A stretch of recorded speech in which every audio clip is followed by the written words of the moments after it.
আর মহেশতলায় হনুমানের তাণ্ডব। মহেশতলার দৌলতপুরে হনুমান আতঙ্ক। দুদিন ধরে এলাকায় হনুমানের তাণ্ডব এবং হনুমানের হামলায় কিন্তু আহত হয়েছেন বেশ কয়েকজন। এলাকায় চাঞ্চল্য ছড়িয়ে পড়েছে।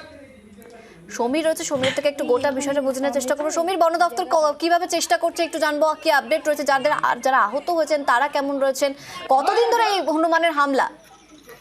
দেখো অমৃতা, দক্ষিণ 24 পরগনার মহেশতলা পৌরসভা 30 নম্বর ওয়ার্ডে 1 নম্বর দৌলতপুর এলাকায় গত দুদিন ধরে হনুমানের তাণ্ডব চলছে। কাউকে কামড়ে নিচ্ছে, কাউকে আঁচড়ে নিচ্ছে। এই আতঙ্কে এলাকাবাসীরা আতঙ্ক হয়ে পড়েছে। ঘটনাটির পর থেকেই আতঙ্কিত এলাকাবাসী এবং আতঙ্কে থেকে বাড়ি থেকে কেউ বেরোচ্ছে না ভয়, আবার কেউ বাচ্চাদেরকে হাতে লাঠি নিয়ে বেরোতে হচ্ছে। তার জন্য এতই আতঙ্কিত, তারপরে বন দপ্তরকে খবর দিল। বন দপ্তরের লোকজন এসে এবার সে তাকে ধরার চেষ্টা করে এবং খাঁচা পাতা হয়। কিন্তু এই বন দপ্তরের ওপরেও হামলা চালাচ্ছে এই যে হনুমানের কারণে।